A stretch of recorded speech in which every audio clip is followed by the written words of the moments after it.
மற்றும் ஒரு ஞாயிற்றுக்கிழமையில் கர்த்தருடைய செய்தியை யூடியூப் வழியாக உங்களுக்கு கொடுக்கும்படி கர்த்தர் எனக்கு கொடுத்த ஸ்லாக்கியத்திற்காக நான் கர்த்தரை ஸ்தோத்திரிக்கிறேன். நாம் யாவரும் கண்களை மூடி செய்ப்போம். இதாவே இந்த நல்ல வேலைக்காக நன்றி செலுத்துகிறோம். இந்த அருமையான ஆண்டவரே, இந்த ஞாயிற்றுக்கிழமைக்கு ஆண்டவரே இந்த சமூகத்தில் வருகிறோம்ப்பா. இன்றைக்கு கேட்க போகிற செய்தி எங்களுக்கு ஆசீர்வாதமாக இருக்கட்டும். அதை கேட்டு அதன்படி நடக்கிறவர்களாகவும் ஆண்டவரை செய்கிறவர்களாக இருக்க கர்த்தர் எங்களுக்கு கிருபை செய்வனமாய் நாங்கள் ஜெபிக்கிறோம். எங்களை ஒப்பு கொடுக்கிறோம். வழி நடத்தும், காத்து கொள்ளும். இந்த நாள் செய்தி ஆசீர்வதிப்பார். இயேசுவின் நாமத்தில் ஜெபிக்கிறோம் ஜீவனுள்ள பிதாவே, ஆமென். கர்த்தருடைய பரிசுத்த நாமத்துக்கு மகிமை உண்டாவதாக. எனக்கு அருமையான தேவனுடைய பிள்ளைகளே, உன்னத பாட்டின் புஸ்தகம் 1ஆம் அதிகாரம் 1 முதல் 4 வசனங்கள். உன்னத பாட்டு 1ஆம் அதிகாரம் 1 முதல் 4 வசனங்கள். சாலமோன் பாடின உன்னத பாட்டு. அவர் தமது வாயின் முத்தங்களால் என்னை முத்தமிடுவாராக. உமது நேசம் திராட்சரசத்தை பார்க்கிலும் இன்பமானது. உமது பரிமள தைலங்கள் இன்பமான வாசனை உள்ளவைகள். உமது நாமம் ஊற்றுண்ட பரிமள தைலமாய் இருக்கிறது. ஆகையால் கன்னியர்கள் உம்மை நேசிக்கிறார்கள் என்று சொல்லி பார்க்கிறோம். இந்த உன்னத பாட்டின் புஸ்தகம் என்பது பரத்தில் இருக்கிற தேவனுக்கும் மணவாட்டியாய் இருக்கிற சபைக்கும் நமக்கும், சபை என்றால் நமக்கும் இடையில் உள்ள ஒரு அன்பின் உறவு இது குறிப்பதாக இருக்கிறது. இந்த அன்பின் உறவு என்பது மிக அதிகமான உன்னதமான ஒரு காரியமாக இருக்கிறது. சொல்லப்பட்டிருக்கிறதை பாருங்கள். அவர் தமது வாயின் முத்தங்களால் என்னை முத்தமிடுவாராக. உமது நேசம் திராட்சரசத்தை பார்க்கிலும் இன்பமானது. கர்த்தருடைய அன்பு அவ்வளவு ஒரு இன்பமான அன்பாய் இருக்கிறது. உமது பரிமள தைலங்கள் இன்பமான வாசனை உள்ளவைகள். கர்த்தருடைய நாமம் பரிமள தைலத்தின் வாசனைக்கு ஒப்பனையாக இருக்கிறது. உமது நாமம் ஊற்றுண்ட பரிமள தைலமாக இருக்கிறது. ஆகையால் கன்னியர்கள் உம்மை நேசிக்கிறார்கள். 4ஆம் வசனம். என்னை இழுத்து கொள்ளும், உமக்கு பின்னே ஓடி வருவோம் என்று சொல்லி பார்க்கிறோம். ராஜா என்னை தமது அறைகளில் அழைத்து கொண்டு வந்தார். நாங்கள் உமக்குள் கலிகூர்ந்து மகிழுவோம். உத்தமர்கள் திராட்சரசத்தை பார்க்கலும் இந்த நேசத்தை நினைப்போம். உத்தமர்கள் உம்மை நேசிக்கிறார்கள். இந்த 4ஆம் வசனத்தை தான் நான் எடுக்கிறேன். என்னை இழுத்து கொள்ளும், உமக்கு பின்னே ஓடி வருவோம். கர்த்தரிடத்தில் இந்த மணவாட்டி சொல்லுகிற வார்த்தை, என்னை இழுத்து கொள்ளும், உமக்கு பின்னே ஓடி வருவோம். இந்த நாள் செய்தியின் தலைப்பு கர்த்தருக்கு பின்னே ஓடுவோம் என்பதுதான். ஆண்டவர் இழுத்து கொள்ளும் பொழுது, எப்பொழுது ஆண்டவர் நம்மை இழுக்கிறாரோ அப்பொழுது நாம் ஆண்டவரின் பின்னே ஓட ஆயத்தம் உள்ளவர்களாய் இருக்க வேண்டும். ஏனென்று சொன்னால், அவர் அப்படி ஒரு அன்புள்ளவராக, நம் மீது கரிசனை உள்ளவராக அவர் இருக்கிறார் என்று சொல்லி நாம் பார்க்கிறோம். என்னை நீர் இழுத்து கொள்ளும், உமக்கு பின்னே நான் ஓடி வருவேன் ஆண்டவரே. ஏன்னா உம்முடைய அன்பு விலையேற பெற்றது. அது ஊற்றுண்ட பரிமள தைலம், அது மிகுந்த அந்த வாசனை என்னை இழுத்து கொள்ளுகிறது. அது என்னை இழுத்து கொள்ளுகிறபடினாலே நான் ஓடி வருகிறேன். உம்முடைய அன்பை தேடி நான் ஓடி வருகிறேன் என்று சொல்லி அவர் சொல்லுகிறார். எனக்கு அருமையான தேவனுடைய பிள்ளைகளே, கர்த்தருக்கு பின்னே ஓடுதல் என்பது நிஜ வாழ்க்கையிலே எது என்று சொல்லி பார்ப்போமானால், சங்கீதம் 119ஆம் அதிகாரம் 32ஆம் வசனம். சங்கீதம் 119:32. நீர் என் இருதயத்தை விசாலமாக்கும் போது நான் உமது கற்பனைகளின் வழியாக ஓடுவேன்.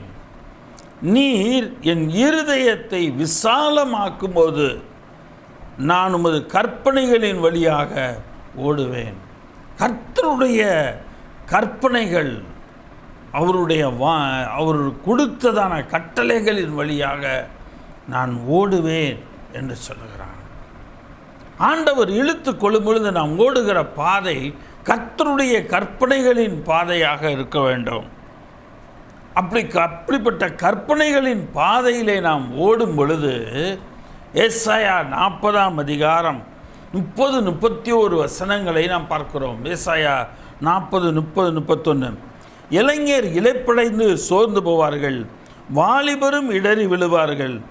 கர்த்தருக்கு காத்திருக்கிறவர்களோ புதுபலன் அடைந்து கழுகுகளைப் போல செட்டைகளை அடித்து எழும்புவார்கள். அவர்கள் ஓடினாலும் இளைப்படையார்கள், நடந்தாலும் சோர்ந்து போவார்கள் என்று சொல்லி பார்க்கிறோம். ஆக கற்பனைகளின் வழியாக ஓடுகிற ஒருவன் புதுபலன் அடைந்தவனாக அவன் ஓடினாலும் இளைப்படைய மாட்டான். ஏனென்று சொன்னால் அவன் கர்த்தருடைய அன்பினாலே இழுக்கப்பட்டு அவருக்கு பின்னாக ஓடுகிறவனாயிருக்கிறான். அதுவும் அவருடைய கற்பனைகளின் பாதையிலே ஓடுகிறவனாயிருக்கிறான். அப்படிப்பட்டவன் இளைப்படைவது கிடையாது. நம்முடைய வாழ்க்கையில் நாம் சோர்ந்து போய்விடுகிறோம், ஆத்மாவிலே தளர்ந்து போய்விடுகிறோம், சில சமயம் விரக்தியிலே போய்விடுகிறோம். எது வேண்டுமானாலும் இந்த சூழ்நிலையிலும் நாம் போகிறோம். ஆனால் இங்கே வேதவசனம் சொல்லுகிறது,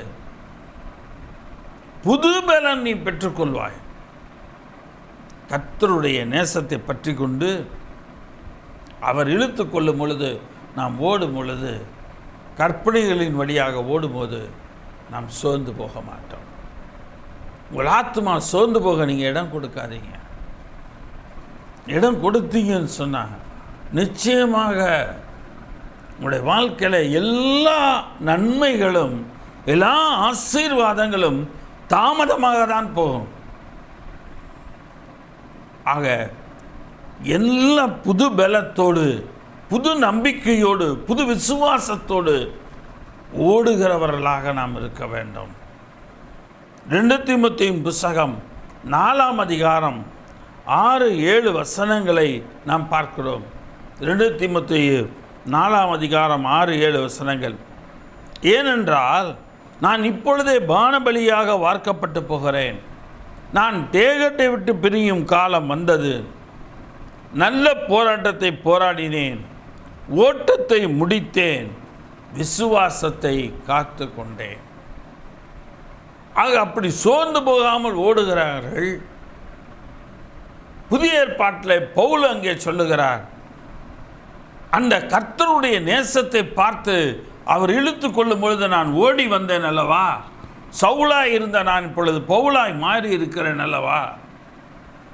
ஆக இந்த பவுலாக நான் மாறிய பிற்பாடு என் வாழ்க்கையில் எவ்வளவோ போராட்டம் வந்தது. அந்த போராட்டங்களிலெல்லாம் ஒரு நல்ல போராட்டமாக நான் அதை எதிர்கொண்டேன். அந்த போராட்டங்களை கண்டு நான் பயந்து ஒளிந்து கொள்ளவில்லை, அழவில்லை, அழுது கொண்டு சோர்ந்து போகவில்லை. ஆனால் நல்ல போராட்டத்தை நான் போராடினேன், ஓட்டத்தை முடித்தேன் என்று சொல்லுகிறார். ஆக நம் தொடங்குகிற அந்த வாழ்க்கை போராட்டம் என்பது ஒரு விசுவாச போராட்டமாக, நம்பிக்கையின் போராட்டமாக அது அங்கே இருக்கிறது. அந்த போராட்ட வாழ்க்கையை தான் ஓட்டம் என்று பவுல் சொல்லுகிறார். நேசத்துக்கும் உலகத்துக்கும் இவருக்கும் இடையில் இருக்கிற போராட்டம், ஆண்டவருடைய நேசத்துக்கும் உலகமாகிய மாம்சத்துக்கும் இவருக்கும் இடையில் இருக்கிற போராட்டம். அந்த போராட்டத்திலே கர்த்தருடைய கற்பனைகளின் வழியாக சோர்ந்து போகாமல் அவர் ஓடி ஓட்டத்தை முடித்திருக்கிறார். விசுவாசத்தை அவர் காத்து கொண்டார். என கருமையான தேவனுடைய பிள்ளைகளே, நம்முடைய வாழ்க்கையில இப்படிப்பட்ட ஒரு நிச்சயத்தை நாம் சொல்ல முடியுமா? நாம் ஆராய்ந்து பார்க்க வேண்டும். நான் நல்ல போராட்டத்தை போராடினேன். என் அலுவலகத்தில், என் படிப்பில், என் குடும்பத்தில், என்னுடைய தேவைகளிலே, என்னுடைய குறைவிலே, எல்லா காரியத்திலும் நான் நல்ல போராட்டத்தை நான் போராடினேன். ஓட்டத்தை நான் முடித்தேன். சொல்ல முடியுமா? எனக்கு அருமையான தேவனுடைய பிள்ளைகளே, 3 விதமாக நாம் ஓட்டத்தை ஓடுகிறவர்களாக இருக்க வேண்டும். முதலாவது, நிச்சயத்தோடு ஓட வேண்டும். ஒரு நிச்சயம் இருக்க வேண்டும். ஏதாவது ஒரு காரியத்தை குறித்த ஒரு உறுதி அங்கே இருக்க வேண்டும். ஒரு நிச்சயம் இருக்க வேண்டும். 1 கொரிந்தியரின் புஸ்தகம் 9ஆம் அதிகாரம் 24 முதல் 26 வசனங்கள். 1 கொரிந்தியர் 9, 24 முதல் 26. பந்தய சாலையில் ஓடுகிறவர்கள் எல்லாரும் ஓடுவார்கள், ஆகிலும் ஒருவனே பந்தயத்தை பெறுவான் என்று அறியீர்களா? நீங்கள் பெற்றுக்கொள்ளத்தக்கதாக ஓடுங்கள். பந்தயத்துக்கு போராடுகிற யாவரும் எல்லாவற்றிலும் இச்சையடக்கமாயிருப்பார்கள். அவர்கள் அழிவுள்ள கிரீடத்தை பெறும்படிக்கு அப்படி செய்கிறார்கள். நாமோ அழிவில்லாத கிரீடத்தை பெறும்படி அப்படி செய்கிறோம். ஆதலால் நான் நிச்சயமில்லாதவனாக ஓடேன். அவர் சொல்கிறாரு, நான் ஒரு நிச்சயத்தோடு ஓடுறேன். அவர் நேசத்தினால் என்னை இழுத்து கொள்ளுகிறார். அந்த அன்பை எனக்கு எப்பொழுதும் நான் பெற்றுக்கொள்ளுகிறவனாக, அந்த நேசத்தினால் இழுத்து கொள்ளுகிற அந்த ஆண்டவருடைய அந்த பற்றுதலிலே நான் நிச்சயமாய் ஓடுகிறேன். அந்த நேசத்தின் பற்றிலிருந்து விலகாதபடிக்கு நான் நிச்சயமாய் ஓடுகிறேன். ஆகாயத்தை அடிக்கிறவனாக சிலம்பம் பண்ணேன். நான் தேவனுக்காக இதை செய்ய போகிறேன், நான் அதை செய்ய போகிறேன், நான் சிலம்பம் பண்ணல. அவர் அன்பிலே நான் ஓடுகிறவனாக இருக்கிறேன். எபிரேயர் நிருபம் 11ஆம் அதிகாரம் 1ஆம் வசனத்தில் பார்க்கிறோம். எபிரேயர் 11:1. விசுவாசமானது நம்பப்படுகிறவைகளின் உறுதியும் காணப்படாதவைகளின் நிச்சயமுமாயிருக்கிறது. நம்பப்படுகிறவைகளின் உறுதி, காணப்படாதவைகளின் நிச்சயமுமாயிருக்கிறது. எதை நாம் பார்க்கவில்லையோ அது நிச்சயமாய் எனக்கு கிடைக்கும். நிச்சயமாய் எனக்கு தேவன் கிடைக்க பண்ணுவார். இனிமேலும் தேவன் என்னுடைய வாழ்க்கையில் அதை கொடுக்காமல் இருக்க மாட்டார். இனி அவர் கொடுப்பார் என்கிற அந்த நிச்சயம்தான் அங்கே இருக்கிறது. விசுவாசம் என்பது நம்பப்படுகிறவைகளின் உறுதி, காணப்படாதவைகளின் நிச்சயம். நம்முடைய வாழ்க்கையில் நாம் காணாத நிச்சயத்தை நாம் பெற்றுக்கொள்ளுகிறவர்களாய் ஓட வேண்டும். எபிரேயர் நிருபம் 6ஆம் அதிகாரம் 11 முதல் வாசிக்கிறோம். எபிரேயர் 6ஆம் அதிகாரம் 11ஆம் வசனம் முதல். நீங்கள் அசதியாய் இராமல் வாக்குத்தத்தமான ஆசீர்வாதங்களை விசுவாசத்தினாலும் நீடிய பொறுமையினாலும் சுதந்தரித்து கொள்ளுகிறவர்களை பின்பற்றுகிறவர்களாயிருந்து,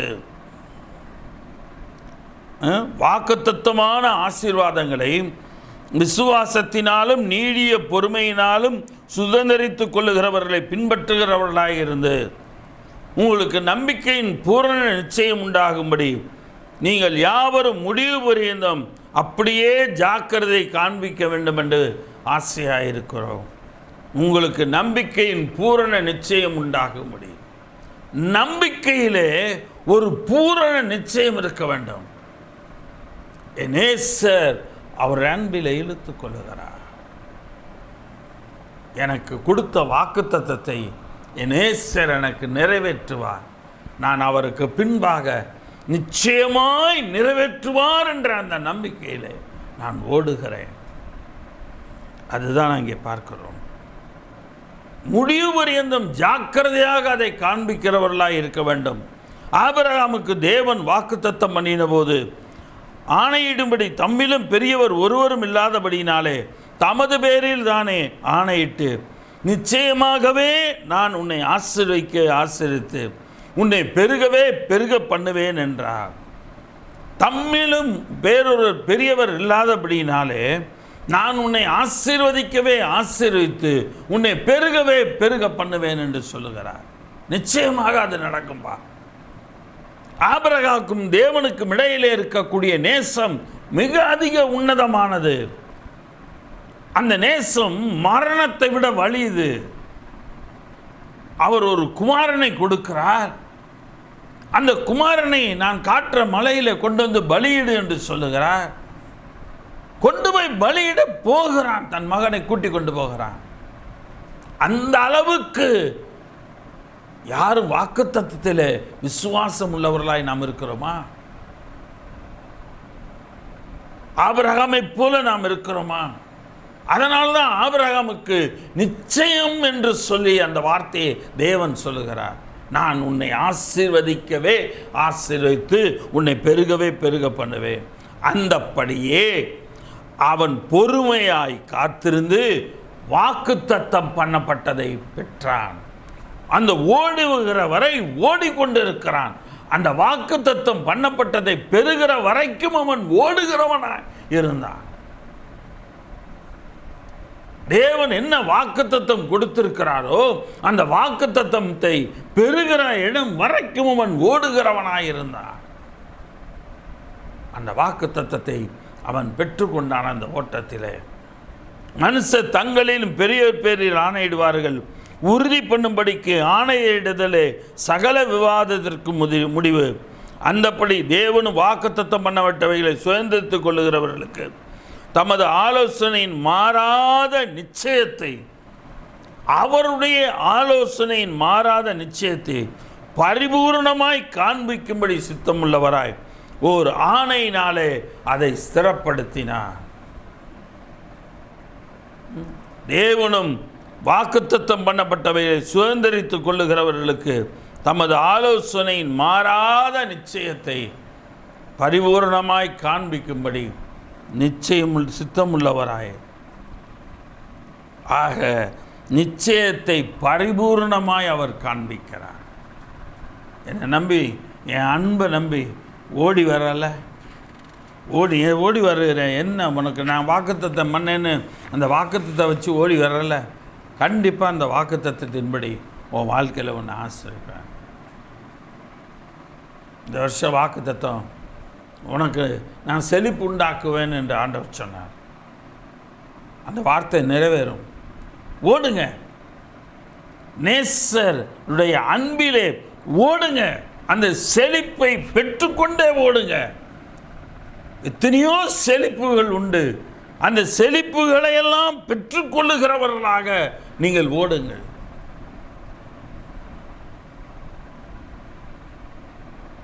வாழ்க்கையில் செழிப்பை பெற்றுக்கொள்ளுகிறவர்களாய் ஓட வேண்டும். கொலோசேயருக்கு எழுதின நிருபம் 4ஆம் அதிகாரம் 12ஆம் வசனம். கொலோசேயர் 4:12.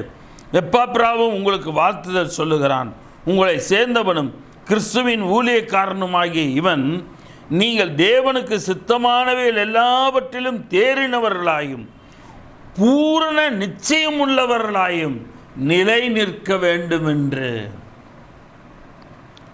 இல்லையா? தேவனுக்கு சித்தமானபடி நாம் இருக்க வேண்டும். அதான் நான் சொன்னேன், உலகம், மாம்சம், நாம் எதை நோக்கி ஓடுகிறோம்? நேசரின் அன்பை இழுத்து கொள்ளும் அந்த அன்பை நோக்கி ஓடுகிறோமா? அது வாக்குத்தத்தங்களால் நிறைந்தது, செழிப்புகளால் நிறைந்தது. அதை பெற்றுக்கொள்ளுகிற பூரண நிச்சயம், நிச்சயத்தில் குறை உள்ளவர்களாய் அல்ல, பூரண நிச்சயம் உள்ளவர்களாய் நாம் அங்கே நிலை நிற்க வேண்டும். கண்டிப்பாக நான் பெற்றுக்கொள்வேன். என் தேவன் நிச்சயமாக எனக்கு இதை செய்து தீருவார், இதை செய்தருள்வார் என்று சொல்லி நாம் ஓட வேண்டும். ரோமருக்கு எழுதின நிருபம் 5ஆம் அதிகாரம் 8 முதல் 10 வசனங்களை நாம் பார்க்கிறோம். ரோமர் 5:8 முதல் 10 வசனங்கள். நாம் பாவிகளாய் இருக்கையில் கிறிஸ்து நமக்கு மரித்ததினாலே தேவன் நம்மேல் வைத்த அன்பை விளங்க பண்ணுகிறார். அந்த நேசத்தை தேவன் விளங்க பண்ணுகிறார். எப்படி? அவரை நோக்கி இழுத்து கொள்ளுகிறபடியினாலே. நாம் அவரை நோக்கி ஓடுகிறபடியினாலே விசுவாசத்தோடு நமக்குரிய காரியங்களை பெற்றுக்கொள்ளுகிற வரைக்கும், ஒவ்வொன்றாக பெற்றுக்கொள்ளுகிற வரைக்கும் நாம் பூரண நிச்சயத்தோடு ஓடுகிறவர்களாக இருக்க வேண்டும். இப்படி நாம் அவருடைய இரத்தத்தினாலே நீதிமான்களாக்கப்பட்டிருக்க கோபாக்கினைக்கு நீங்களாக அவராலே நாம் ரட்சிக்கப்படுவது அதிக நிச்சயமாமே. தேவனுடைய கோபாக்கினைக்கு நீங்களாக அவராலே நாம் ரட்சிக்கப்படுவது அதிக நிச்சயமாமே. அவரால் நாம் ரட்சிக்கப்படுவது அதிக நிச்சயம். எல்லாவற்றிலிருந்தும் தேவன் நம்மை ரட்சிப்பார். பயங்கரமான குழியில் உளையான சேற்றிலுமிருந்து நம்மை தூக்கி எடுத்து கன்மலையின் மேல் கொண்டு போய் நிறுத்தி நம்முடைய அடிகளை உறுதிப்படுத்துகிற தேவன் அவர். ஆக நாம் ரட்சிக்கப்படுவது உறுதி. ஆக எல்லாவித குழியிலிருந்தும் உளையான சேற்றிலிருந்தும் தேவன் தூக்கி எடுப்பது உறுதி. நாம் நமது தேவனுக்கு சத்துருக்களாயிருக்கையில் அவர்களுடைய குமாரனின் மரணத்தினாலே அவருக்கு ஒப்புரவாக்கப்பட்ட பின் நாம் அவருடைய ஜீவனாலே ரட்சிக்கப்படுவது அதிக நிச்சயமாமே. அவராலே ரட்சிக்கப்படுவது நிச்சயமாமே. அவருடைய ஜீவனாலே ரட்சிக்கப்படுவது அதிக நிச்சயமாமே. அவர் தமது ஜீவனை விட்டார் நமக்காக. உயிர் தெழுந்தார் மறுபடியும் நமக்காக, நம்மை ஆசீர்வதிப்பதற்காக. உயிர் தெழுந்த இயேசு எல்லாரையும் ஆசீர்வதித்தார். ஆக அவருடைய ஜீவனாலே ரட்சிக்கப்படுவது அதிக நிச்சயமாமே. நீதிமொழிகளின் புஸ்தகம் 23ஆம் அதிகாரம் 17-18 வசனங்கள். நீதிமொழிகள் 23, 17, 18. உன் மனதை பாவிகள் மேல் பொறாமை கொள்ள விடாதே, நீ நாள்தோறு கர்த்தரை பற்றும் பயத்தோடு இரு. நிச்சயமாகவே முடிவு உண்டு, உன் நம்பிக்கை வீண் போகாது. நிச்சயமாக முடிவு உண்டு. ஆண்டவரின் பின்னே நிச்சயத்தோடு நீ ஓடு. உன் நம்பிக்கை வீண் போகாது. எதற்காக அவருடைய அன்பை நாடி அவருடைய அன்பை பற்றி கொண்டு ஓடுகிறாயோ அந்த உன் நம்பிக்கை வீண் போகாது. ஏசாயா தீர்க்கதரிசியின் புஸ்தகம் 33ஆம் அதிகாரம் 15, 16 வசனங்கள். ஏசாயா 33, 15, 16. நீதியாய் நடந்து செம்மையானவைகளை பேசி இடுக்கண் செய்வதால் வரும் ஆதாயத்தை வெறுத்து பரிதானங்களை வாங்காதபடி தன் கைகளை உதறி இரத்தம் சிந்துவதற்கான யோசனைகளை கேளாதபடிக்கு தன் செவியை அடைத்து பொல்லாப்பை காணாதபடிக்கு தன் கண்களை மூடுகிறவன் எவனோ அவன் உயர்ந்த இடங்களில் வாசம் பண்ணுவான். கண்மலைகளின் அரண்கள் அவனுடைய உயர்ந்த அடைக்கலமாகும்.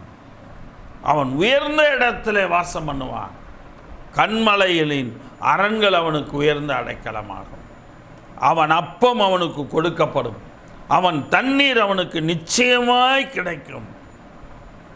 ஆக 15ஆம் வசனத்தில் சொல்லப்பட்டபடி நாம் செய்கிறவன் எவனோ அவன் உயர்ந்த இடத்துல வாசம் பண்ணுவான். உன்னதமானவர் இருக்கக்கூடிய அந்த இடத்தில் அங்கே வாசம் பண்ணுவான். ஆக கண்மலைகளின் அரண்கள் அவனுக்கு உயர்ந்த அடைக்கலமாகும். அவன் அப்பம் அவனுக்கு கொடுக்கப்படும், அவன் தண்ணீர் அவனுக்கு நிச்சயமாய் கிடைக்கும். ஏசாயா 55:3. ஏசாயா 55:3. உங்கள் செவியை சாய்த்து என்னிடத்தில் வாருங்கள், கேளுங்கள், அப்பொழுது உங்கள் ஆத்துமா பிழைக்கும். உங்கள் செவியை சாய்த்து என் நேசத்தினாலே நான் உங்களை இழுத்து கொள்ளுகிறேனே, நீங்கள் எனக்காக என்னிடத்தில் ஓடி வாருங்கள், கேளுங்கள், என்னிடத்தில் ஓடி வந்து என்னவே, அப்பொழுது உங்கள் ஆத்மா பிழைக்கும்.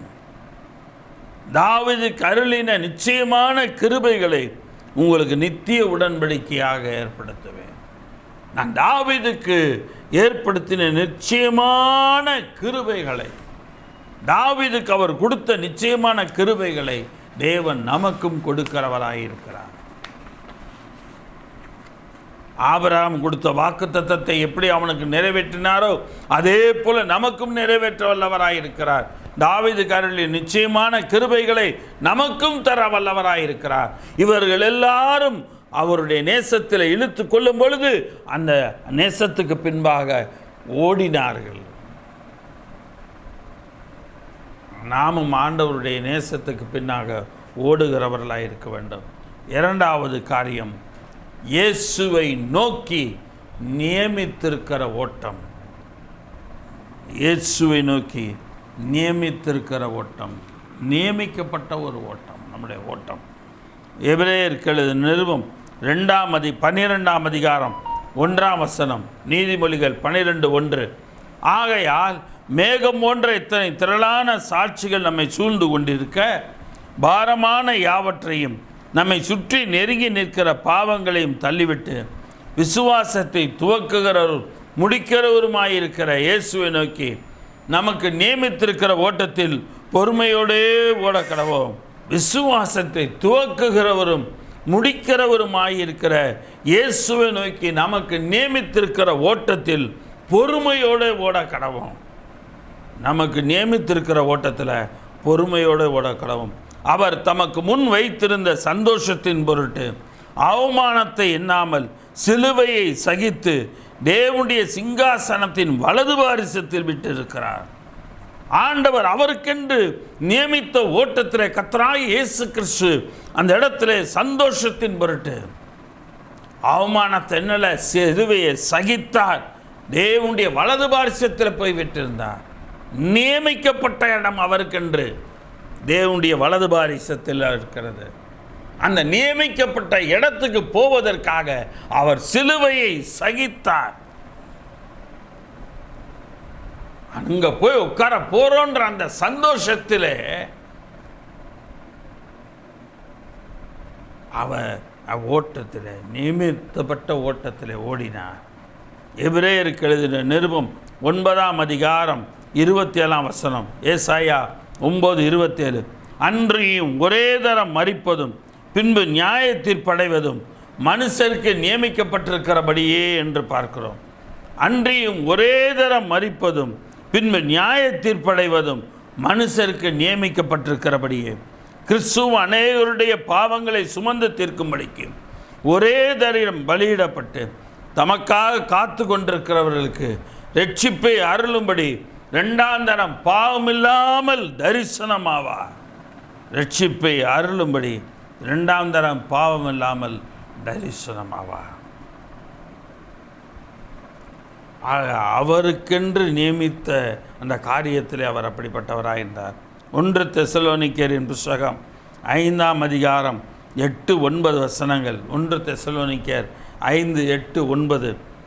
பகலுக்குரியவர்களாகிய நாமோ தெளிந்தவர்களாய் இருந்து விசுவாசம், அன்பு என்னும் மார்க்கவசத்தையும் ரட்சிப்பின் தன் நம்பிக்கை என்னும் தலைச்சிராவையும் தரித்து கொண்டிருக்க கடவோம். தேவன் நம்மை கோபாக்கினைக்கென்று நியமிக்காமல் நம்முடைய கர்த்தராகிய கிறிஸ்து இயேசு மூலமாய் ரட்சிப்படைவதற்கென்று நியமித்தார். தேவன் தம்முடைய நேசத்தில் இழுத்து கொண்டதன் ஒரு நியமம் என்னவென்று சொன்னால், நாம் ரட்சிப்படைவதற்கென்று, நாம் ரட்சிக்கப்பட வேண்டும். அதற்காக தான் அவர் பின்னாடி ஓடி வர சொன்னார். நமக்கு பின்னே ஓடி வருவோம் என்று சொல்லிவிட்டு ஓடாமல் நிற்கிறவர்களாய் அல்ல, ஓடுகிறவர்களாய் இருப்போம். அப்படி ஓடும் பொழுது தான் ரட்சிக்கப்படுகிறவர்களாய் இருப்போம். எபிரேயருக்கு எழுதின நிருபம் 1ஆம் அதிகாரம் 1-2 வசனங்கள். எபிரேயர் 1:1-2 வசனங்கள். பூர்வ காலத்தில் பங்கு பங்காகவும் வகை வகையாகவும் தீர்க்கதரிசிகள் மூலமாய் பிதாக்களுக்கு திருவுளம் பற்றின தேவன், அந்த இடத்துல பார்க்கிறோம், இந்த கடைசி நாட்களில் நமக்கு என்ன செய்கிறாராம்? இந்த கடைசி நாட்களில் குமாரன் மூலமாய் தமக்கு திருவுளம் பற்றினார். இவரை சர்வத்துக்கும் சுதந்திரவாளியாக நியமித்தார். இவரை கொண்டு உலகங்களையும் உண்டாக்கினார். கர்த்தராகிய இயேசு கிறிஸ்துவை சர்வத்துக்கும் சுதந்திரவாளியாக நியமித்தார் பிதாவாகிய தேவன். ஆக ஆண்டவராகிய இயேசு கிறிஸ்து நியமிக்கப்பட்டபடியினால் தான் அவர் இங்கே உலகத்துக்கு வந்தார், குழந்தை இயேசுவாக.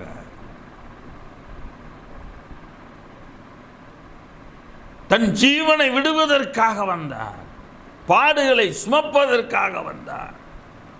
அவருக்கு நியமிக்கப்பட்டிருந்தது. அந்த எல்லா ஓட்டத்திலும் அவர் ஓடுனபடினாலே சர்வத்துக்கும் சுதந்திரவாளியாக நியமித்தார். அதற்காக தான் இயேசு ஓடினார். இவரை கொண்டு உலகங்களையும் உண்டாக்கினார். வார்த்தையாகி இயேசுவினாலே உலகம் முழுவதையும் உண்டாக்கினார். அதே போல நம்முடைய வாழ்க்கையிலும் வார்த்தையினாலே எல்லாவற்றையும் உண்டாக்க வல்லவராயிருக்கிறார். யோவான் எழுதின சுசேஷம் 17ஆம் அதிகாரம் 4ஆம் வசனம். யோவான் 17:4. பூமியிலே நான் உம்மை மகிமைப்படுத்தினேன், நான் செய்யும்படி நீர் எனக்கு நியமித்த கிரியைகளை செய்து முடித்தேன்.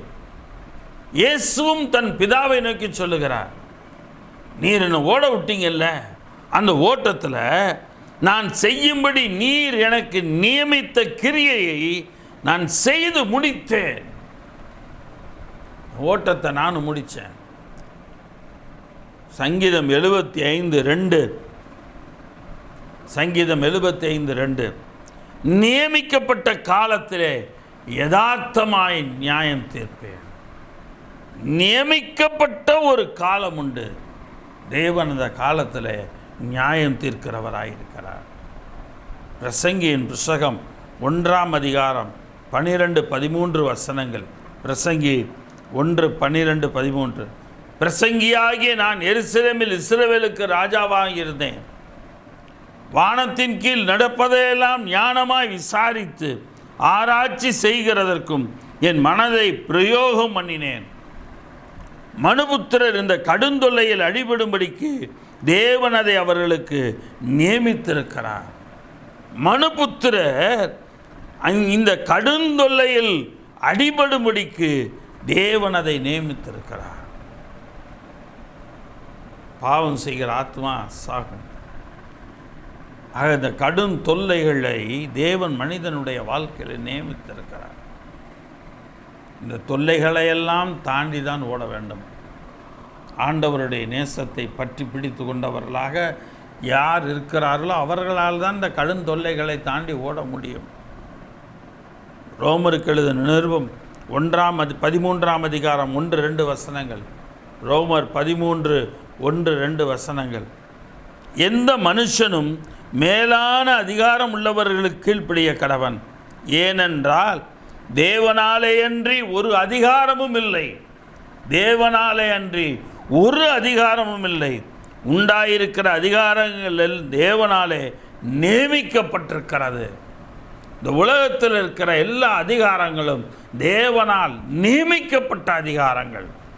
நம்மை ஆளுகிற மாநிலத்தை ஆளுகிற முதல்வர், நம்முடைய நாட்டை ஆளுகிற பிரதமர், யாராக இருந்தாலும் சரி, இந்த அதிகாரங்கள் தேவனாலே நியமிக்கப்பட்டிருக்கிறது. ஆதலால் அதிகாரத்துக்கு எதிர்த்து நிற்கிறவன் தேவனுடைய நியமத்துக்கு எதிர்த்து நிற்கிறான்.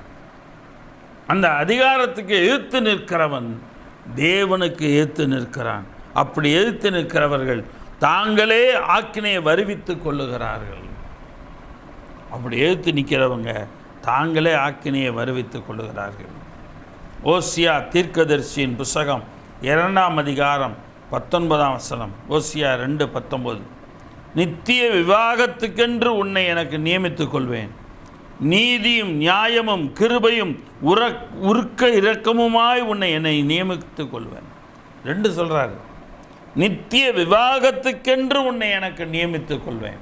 மணவாளனாக மணவாட்டியாக நம்மை நித்திய விவாகத்துக்கென்று நியமித்துக் கொள்கிறார். நீதியும் நியாயமும் கிருபையும் உருக்க இரக்கமுமாய். 4 காரியங்கள். நீதி, நியாயம், கிருபை, உருக்க இரக்கமுமாய் உன்னை எனக்கு நியமித்துக் கொள்ளுவேன். உண்மையாய் உன்னை எனக்கு நியமித்துக் கொள்ளுவேன். நீ கர்த்தரை அறிந்து கொள்வாய். உன் நேசர் யார் என்பதை நீ அறிந்து கொள்வாய். உன் நேசர் எப்படிப்பட்டவர் என்பதை நீ அறிந்து கொள்வாய். தேவன் அதை தான் இங்கே சொல்லுகிறார்.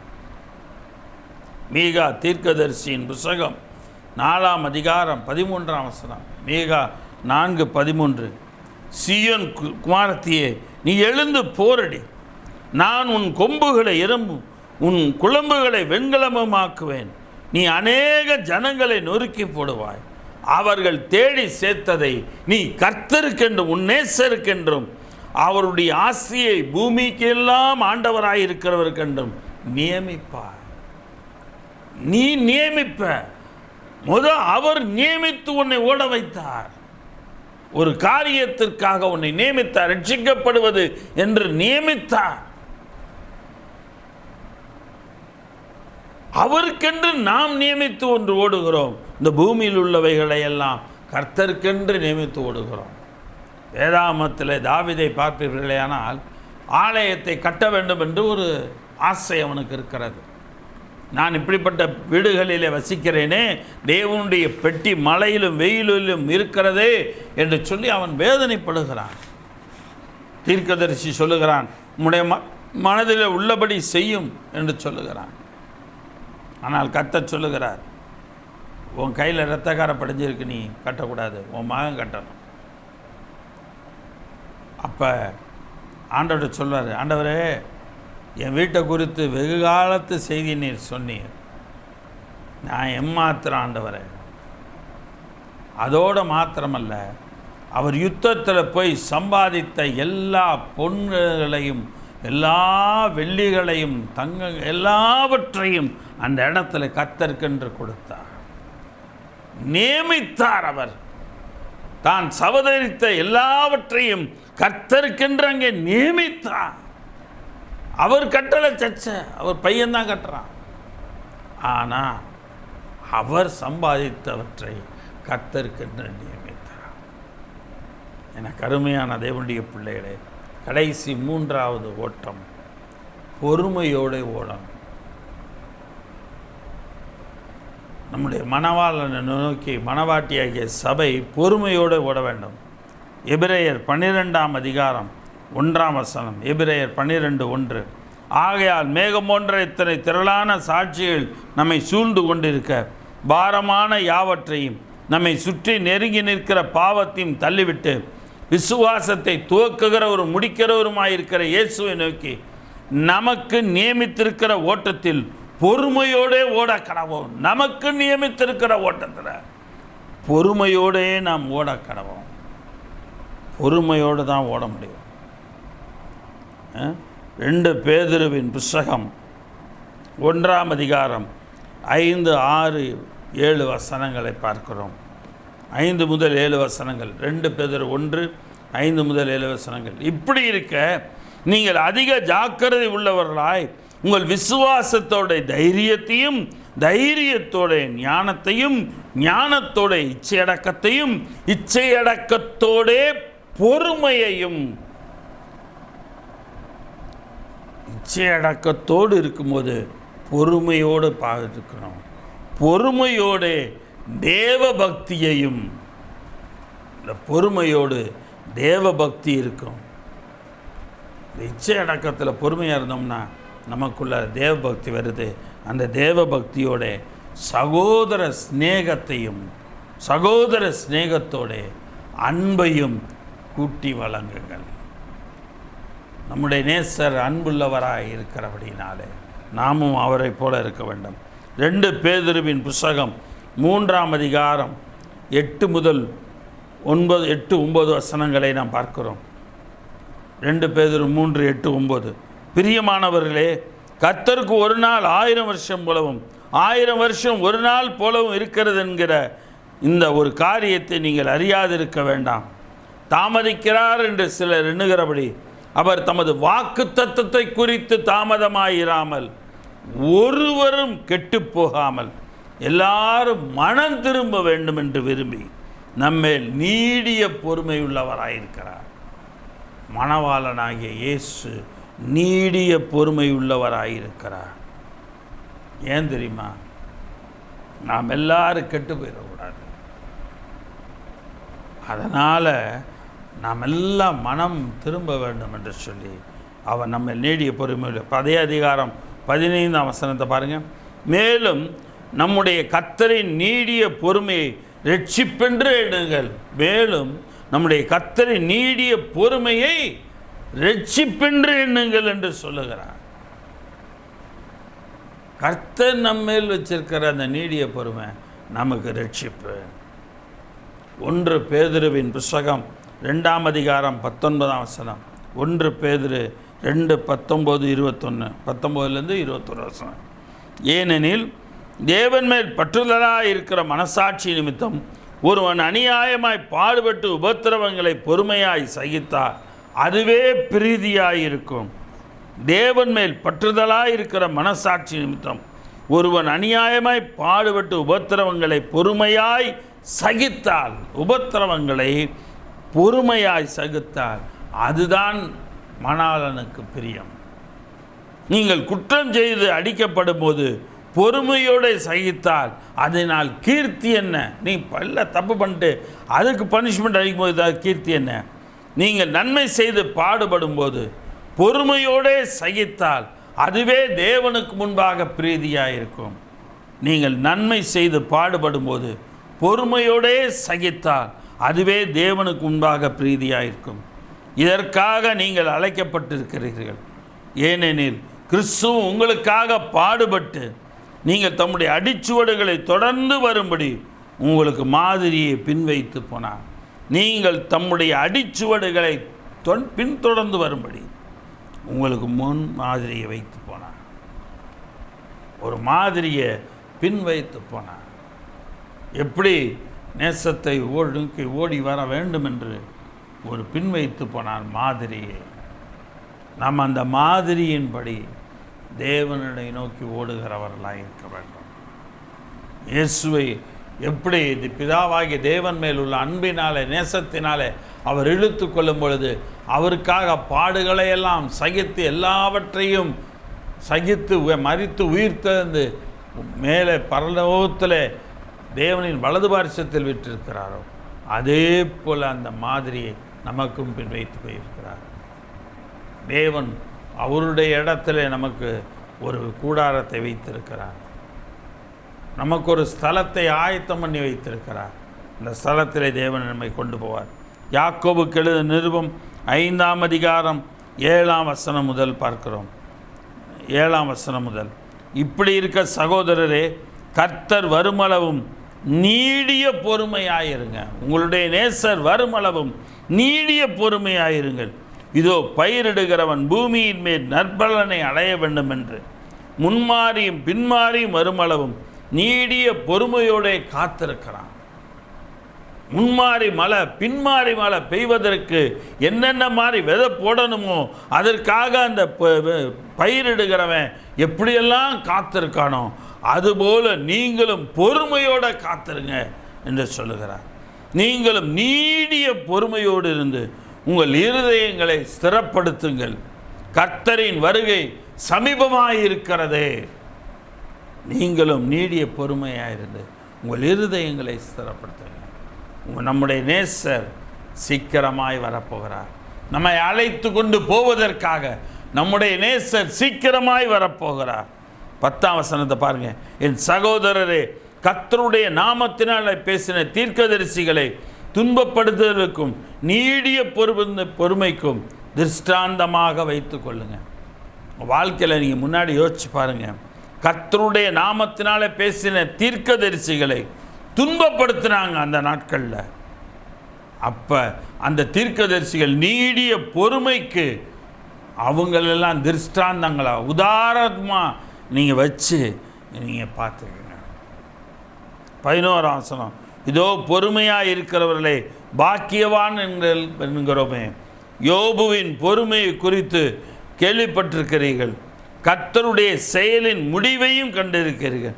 கர்த்தர் மிகுந்த உருக்கமும் இரக்கமும் உள்ளவராயிருக்கிறாரே. யோபுவின் பொறுமையை குறித்து கேள்விப்பட்டிருக்கீங்க. யோபுவோட வாழ்க்கையில் எல்லாம் இழந்தான். அவன் மனைவி சொன்னான், தூஷித்து செத்துப்போ. வந்த நண்பர்கள் எல்லாரும் அந்த இடத்துல அவனை குற்றப்படுத்தினாங்க. ஒருத்தர் கூட அவனோட கூட வந்து பார்க்க வரல. அவனுடைய உறவுகள் எந்த ஒரு உறவும் அவனை பார்க்க வரல.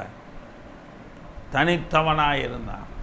ஆனால் அதே சமயம் அவரை கொன்று போட்டாலும் அவர் மேல் நம்பிக்கையாக இருப்பேன் என்று சொல்லி கர்த்தர் பேரில் உறுதியான நம்பிக்கை உள்ளவனாக நீடிய பொறுமையோடு இருந்தான்.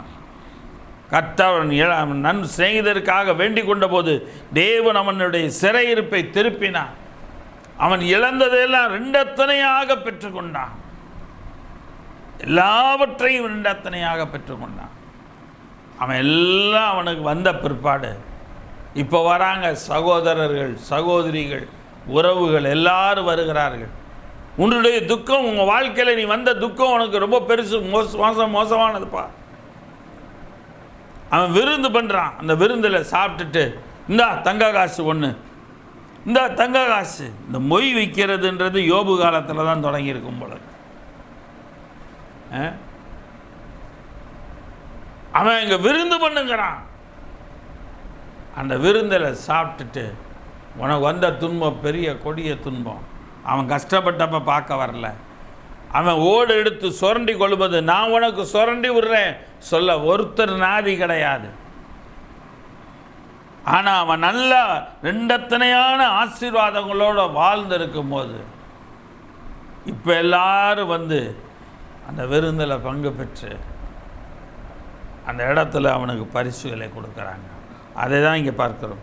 கர்த்தர் மிகுந்த உருக்கமும் இரக்கமும் உள்ளவராயிருக்கிறாரே. யாக்கோபுக்கு எழுதின நிருபம் 1ஆம் அதிகாரம் 4ஆம் வசனம். யாக்கோபு 1:4. நீங்கள் ஒன்றிலும் குறைவுள்ளவர்களாயிராமல் பூரணராயும் நிறைவுள்ளவர்களாய் இருக்கும்படி பொறுமையானது பூரண கிரியை செய்ய கடவது. நீங்கள் ஒன்றிலும் குறைவுள்ளவர்களாயிராமல் பூரணராயும் நிறைவுள்ளவர்களாயும் இருக்கும்படி பொறுமையானது பூரண கிரியை செய்ய கடவது. பொறுமை பூரண கிரியை செய்ய கடவது. நிச்சயமாக பொறுமை பூரண கிரியை செய்யும். ஆக எனக்கு அருமையான தேவனுடைய பிள்ளைகளே, நேசரே, நீர் என்னை இழுத்து கொள்ளும்.